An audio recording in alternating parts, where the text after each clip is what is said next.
Hi guys, welcome back to your weekly dose of life-work balance. In this video, I'll talk about the types of triggers that cause a stress response. If you think that stress in the workplace is the only type to blame, keep watching. My name is Sabrina Cadini. I'm your holistic precision life coach and the creator of the life-work balance system, helping you live and work better thanks to customized lifestyle changes. If you'd like to know more, make sure you subscribe to my channel and click the bell to receive notifications every time I have new content for you. In episode 8 of this video series, we looked at what stress is, the dangers on our health if we experience chronic stress, and the types of pressure. I'll link the video here in case you missed it.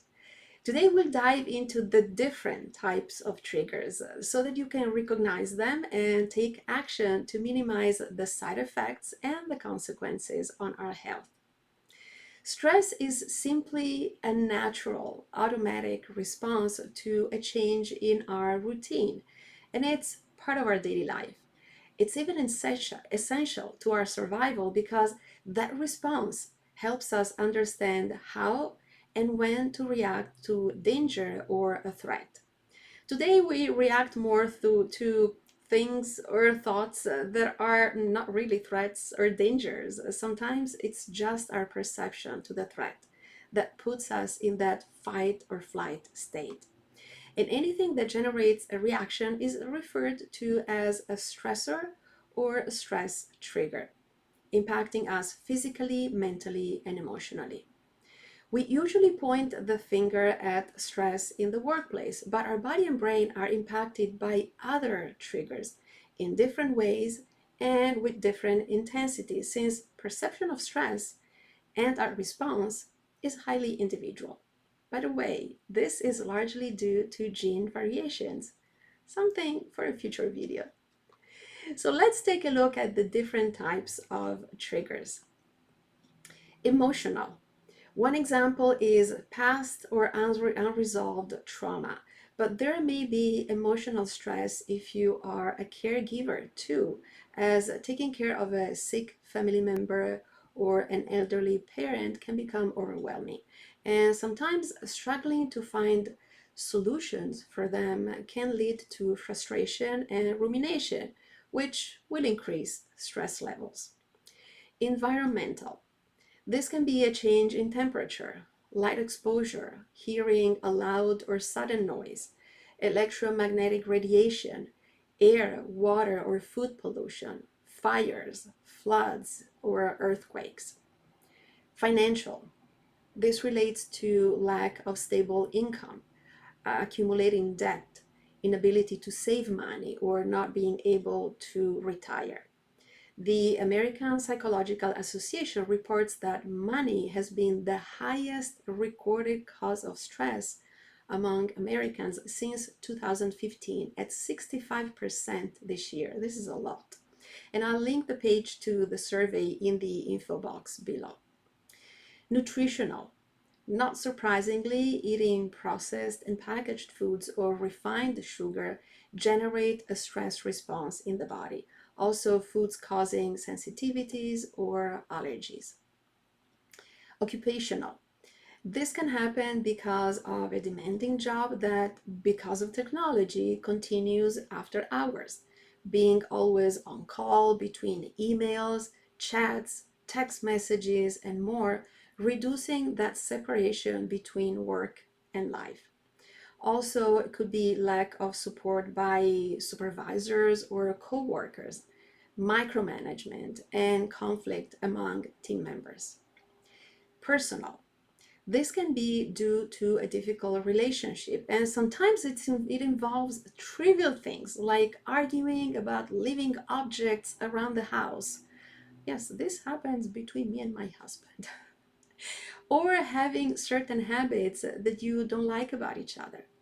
But it can also refer to moving to a new house, a divorce, your personal appearance and self-esteem, getting married, or starting a new business. Physical. This can be simply related to your working conditions. Think about sitting at a desk that is the wrong height, or sitting on a chair that is too hard.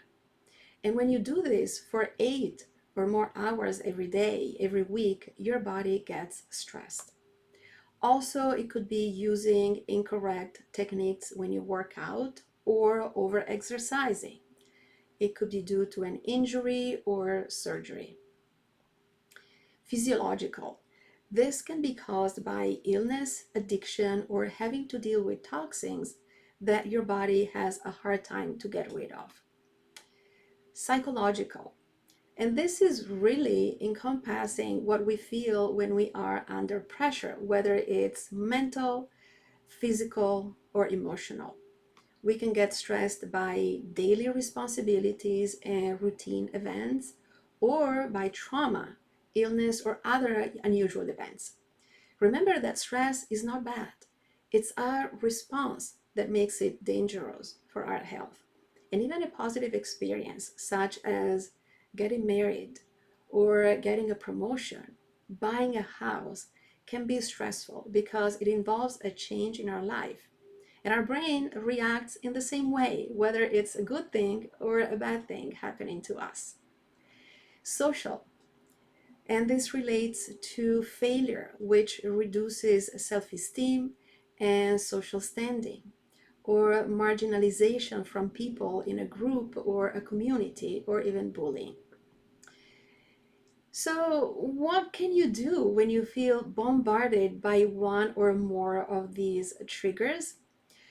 Well, the best solution is to identify what triggers your response so that you can take action and avoid or at least minimize the negative side effects associated with chronic stress.